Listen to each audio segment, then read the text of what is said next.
This is the Nitecore Mh25 Pro, and I'm going to tell you all about it right now.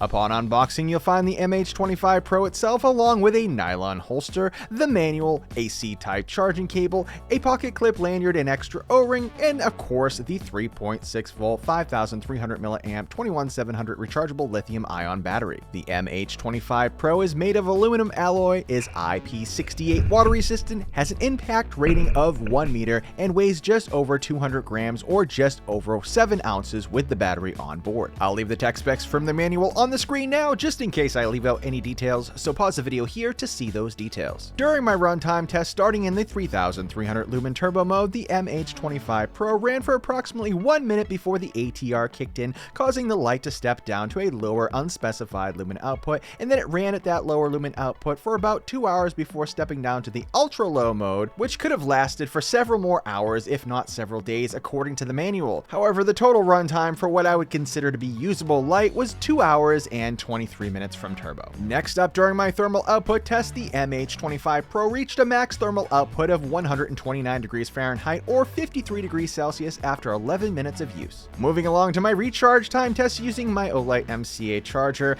the Mh25 Pro took 4 hours and 54 minutes to fully recharge from completely depleted, which maybe next time I'll use a different charger since the manual said that it should only take about 3.5 hours, and since I double checked back and I found out that I was undercharging this device, so that's totally on me, guys. It's about 3.5 hours to fully recharge if you're using the appropriate charger. Now let's take a brief tour of the modes and general operation for the Nitecore Mh25 Pro. Alright guys, this is the Nitecore Mh25 Pro, and this is what it looks like. It's a pretty nice looking light. It has a new side switch here that you can select the different modes.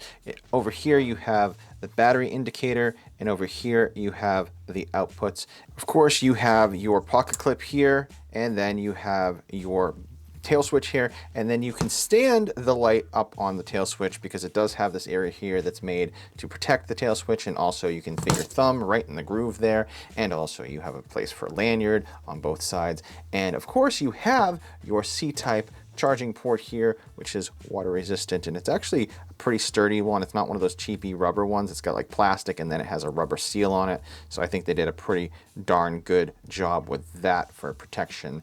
And then obviously you have a great heat sink, and you have the nice little bezel there and your lens, and when you turn the light on, that is what they look like right there, and you'll be able to step right through. So if you wanted to go to high, medium, low, you know, all those things, you can go ahead and use the side switch. And the back is what turns it on or off. So basically you can't turn the light on from the side switch or do anything from the side switch unless the back switch is engaged or the tail switch is engaged. Going over some of the modes here, right now we are in daily use mode. So basically what you're going to get out of this is if you wanted to go direct to the ultra low mode, you're going to hold down the side mode button, and then you're going to press that tail switch in. It's going to give you that ultra low mode with a run time of 650 hours or 27 days, and that's 1 lumen there. And then you step it up again. This is 50 lumens with a 50-hour run time. And then you step it up again. You have 300 lumens with a 7-hour and 30-minute run time. Then you step it up again, 1200 lumens with a 2-hour and 30-minute runtime, and they step it up again, 3,300 lumens with a 30-minute runtime for total. But of course the ATR, which is the advanced temperature regulator, will kick in, and it will step that down within a minute or two, or maybe even less than that, according to my runtime tests. So, but you will be able to get 30 minutes total at 3,300 lumens. Just, you know, you have to deal with it cooling down and then warming up and stuff, and you have to play that little game. So if you wanted to switch the modes from the daily use mode to the tactical mode, all you have to do is hold down that side switch, engage the tail switch, hold it down, it's going to flash a couple times, and now you are in that tactical mode. So what that's going to do is no matter what mode you're in, it's always going to bring you to the 3300 lumen turbo mode. So that's what it's going to do every single time, and in that you're only going to have use of, if you hold it down, the strobe. You're not going to have use of the SOS or the beacon. Now, going back into the daily use mode, I will show you how the SOS, beacon, and strobe work in the daily use mode. So now how that's going to work is you're going to hold down the side switch, and it's going to go through the strobe, beacon, and then it's going to go through the SOS as well. And it's just going to cycle right through there. So you have to hold it down the entire time. And once it reaches the one you want, you let go. So right now we're in beacon, and then that's how that works. And then you press the button again, it's going to go into basic stepping for the different modes. Now, as far as proximity sensor goes, you turn that bad boy on to the high or turbo mode, or even the strobe. And what you're going to do is when you get close to something, you're going to see it step down. So see how that works? And that way you're not going to burn anything. So as soon as you get close enough, it steps down. When you step back, it's going to turn back on again. Now you can override it by pressing the button one more time, and then that way you can override it. That's how that works. And then you go with a turbo, same thing. I overrid it again. So now I'm going to full turbo, and that's how that works. So pretty cool, pretty simple light to use. Let's take it outside and see how it compares against some other lights and see how it does on its own. The Nitecore Mh25 Pro has a max beam distance of 705 meters or 2,310 feet in the 3,300 lumen turbo mode. It also has a max candela of 124,300 CD, and the LED color tint in this video looks like it's cool white, but I'm not sure because it didn't really say anywhere in the specifications what the actual output was on this light other than it utilizes an UHI 40 LED. All right, guys, we are outside with the Nitecore Mh25 Pro. I'm going to throw this in the ultra low mode right now, and this is what the ultra low mode looks like. That's 1 lumen, and you're looking at that from 20 feet away from the railing there in front of us here. I'm going to step it up to the 50 lumens. This is what 50 lumens looks like, and you can see that's pretty darn bright. 50 lumens, 20 feet away from the railing. I stepped up to 300 lumens. 300 lumens, look at that thing. It goes all the way out there. 300 lumens? Are you kidding me? Now I'm going to step it up to 1200 lumens. That's 1200 lumens, guys. That's almost 100 feet back there to those 2 trees to my left of the railings there. And then 3,300 ridiculous lumens. And that's what it looks like, guys. And look how far out that goes. You can actually see all the details out in the background there. This is unreal light. This is awesome. This is the first time I've taken this out at night, and this is pretty sick. I like this. That's crazy. All right, guys, now we're doing the 100-yard test. We're gonna put the turbo on. That is 3,300 lumens. Boom, look at that. That's crazy. 3,300 lumens, hitting that treetop all the way up there with no problem, with the greatest of ease. And now we're going to do a side-by-side comparison. I'm going to put the Nitecore on the left and the new Olight Warrior X4 on the left. And here's what they're going to look like side-by-side. And that's what they look like, guys. This is the Warrior. This is the Mh25. I'm going to cross the streams, go back, go down. Look how bright these are. They're both excellent lights. I do feel like the Nitecore has a little bit more of a hotspot there. I feel like it does definitely go a little bit further from what I'm looking at. Because look at that, it dominates it a little bit. Dominates that Warrior a tiny bit. Not too much though. They're very, very comparable. If you put these side by side, I'm going to tell you something right now. This is what's going to happen. Look at that step down. Did you see that step down that just took place? And the Warrior X4 is still going strong.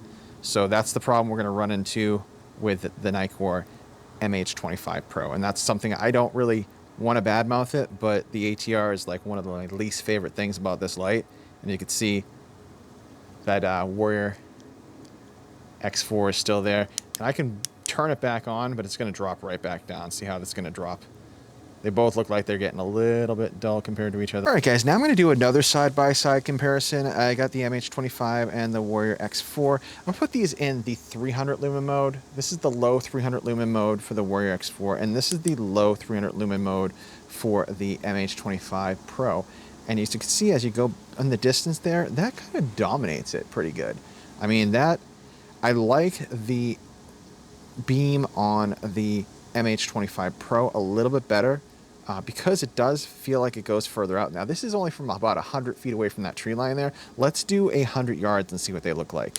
Alright guys, now we're going to do a 100 yard test in the 300 lumen mode, and this is what it's going to look like for the Nitecore Mh25 Pro on the right and the Olight Warrior X4 on the left. And as you can see, 300 lumens makes a big difference for the Nitecore versus the Olight Warrior X4. Now, look at that, guys. I'm going to put the Warrior on top here and the Nitecore on the bottom. They're very, very similar. This has a smaller and tighter beam for the Nitecore than the floodier, more wider Warrior X. So let's do this. Let's put them both in the high now. I'm going to put this Warrior X at the top and the Nitecore at the bottom, and that's what they look like. I'm going to put side to side now, and that's what they look like side by side. Pretty darn similar. I mean, you get a little bit of fatter beam pattern with the Warrior X4 than you do with the Nitecore Mh25 Pro. But all in all, if it wanted to dominate it, it could. You got a little bit more throw on the top of that tree line there with the Warrior, and the top of the tree line there with the Nitecore.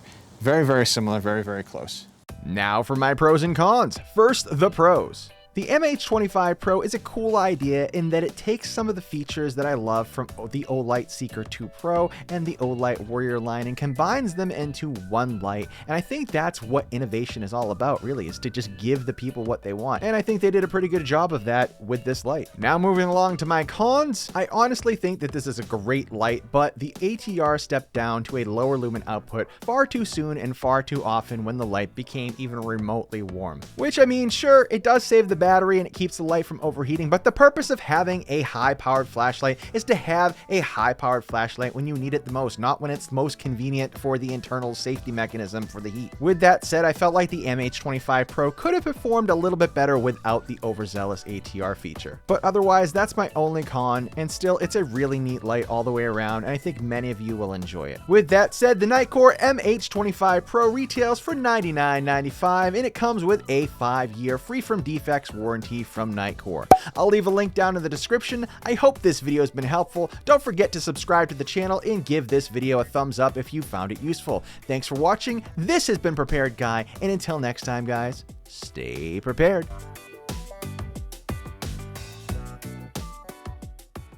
Hey there, thank you for watching. You can pat this cat